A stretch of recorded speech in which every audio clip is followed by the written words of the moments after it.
Ang nakikita nyo guys ay ang ilan sa mga lumang barya na ating nabili.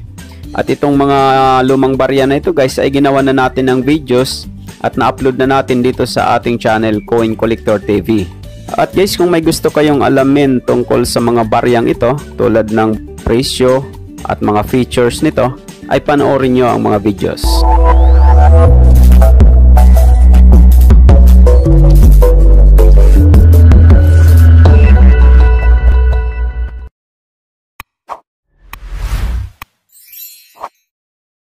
At ngayon naman ay dadako na tayo sa ating pag-uusapan na lumang barya sa video ito.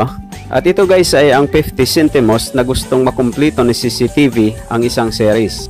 Ang 50 centimos na ito guys ay ginawa mula noong 1967 hanggang 1974. Tayo guys ay nagbabakasakali lamang baka isa sa inyo na nanonood sa video ito ay mayroong kumpletong series ng 50 centimos na ito. Kaya guys, kung mayroon kayong mga 50 centimos na katulad ng nabanggit kong mga years na gusto nyong i-share sa collections ni CCTV, ay mag-comment lang po kayo dito sa video ito at pag-uusapan natin ang tungkol sa iyong barya. Guys, sa dami na ng ating mga coin collections, ay may mga coins pa rin tayong hinahanap para maisama dito. Isa na po sa gusto nating maisama ay itong kumpletong series ng 50 centimos na Flora and Fauna series. Itong Flora and Fauna series guys ay ginawa mula 1983 hanggang 1994. Maliban po sa pagkumpleto sa series na ito, ay mayroon tayong hinahanap na espesyal dito. Ito po ay ang 50 centimos 1983 error coin na kauna-unahang ginawa sa series na ito. Dito ay ipapakita natin para malaman ninyo kung anong error ito. Base po sa record ng numista ay mayroong nagka-error dito sa 1983. Itong nakikita natin ngayon guys ay ang record ng numista. Pansinin nyo guys itong binilugan.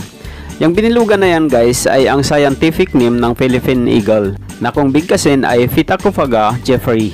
Ang scientific name na ito ay nakasulat dito sa reverse ng baryang ito. Ito po ay makikita dito sa bandang baba ng image nitong Philippine Eagle. At ayon po sa record, dito nagka-error ang baryang ito. Instead po na ang may sulat sa Phytacophaga ay letter P, ang naisulat po ay letter B.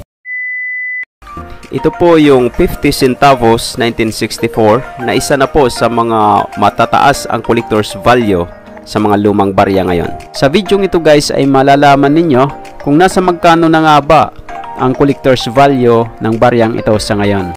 Itong 50 centavos 1964 guys ay kasama sa English series na ginawa mula 1958 hanggang 1966. At ito po ang pinakamalaking barya na ginawa sa series na ito. Ang baryang ito po ay napakahirap nang hanapin sa panahon ngayon dahil iilan lang po ang nakapagtabi nito.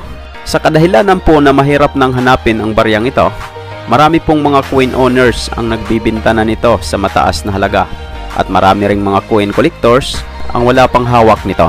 Sa ngayon po ay demonetize na ang baryang ito. Ibig sabihin po, wala na po siyang halaga para ipambili o gamitin sa mga transactions. Ngunit kahit demonetize na po ang baryang ito, ay may halaga pa rin ito para sa mga coin collectors na katulad ko.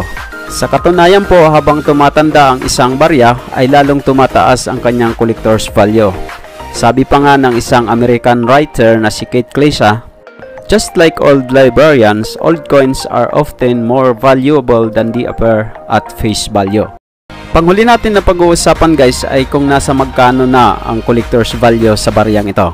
Sa aking pagre-research guys ay magkakaiba ang mga presyohan. Sa isang sikat na online selling platform ay mayroon pong nagbibenta ng $8.55 o higit pa. Dito naman sa ating nakuhang datos sa Numista Philippines, ang kanyang uncirculated ay nagkakahalaga po ng 96 pesos. Para naman po kay CCTV, ang bintahan po ng mga coins na ganito ay depende po sa mapagkakasundoan ng nagbibinta at ng bumibili. Tulad po ng ginawa natin sa mga nakaraan nating transactions. So guys, kung sakali mayroon kayong mga coins na gusto nyo nang ibinta, ay dapat mayroon kayong ibibigay na presyo na alam nyo na hindi naman kayo malulugi at hindi naman sobrang mahal para maging successful ang transaction. At kung gusto nyong ipakita ang inyong mga coins guys, ay pwede kayong mag-share o mag-post doon sa ating Coin Collector TV Facebook page. At doon, ito ay makikita ni CCTV at ng iba pang mga viewers na nagpa-follow sa ating Facebook page. sila din po ay maaaring magka-interes sa iyong barya at pwede rin na sila ang makabili nito. Guys, maraming salamat sa panonood nyo sa video ito. Sana po ay mayroon kayong napulot na kaalaman tungkol sa ating napag-usapan. At kung mayroon po kayong mga concern tungkol sa inyong napanood, ay mag-comment lang po kayo dito sa video ito. At kung bago lang po kayo dito sa aking channel at hindi pa nakasubscribe, mag-subscribe na rin po kayo at i-click ang notification bell para updated kayo sa mga susunod nating uploads. At sa mga nakasubscribe na at patuloy na nanonood sa ating mga videos, maraming salamat sa inyo. At laging tatandaan, ang barya ay mahalaga at dito sa CCTV, ito ang bida.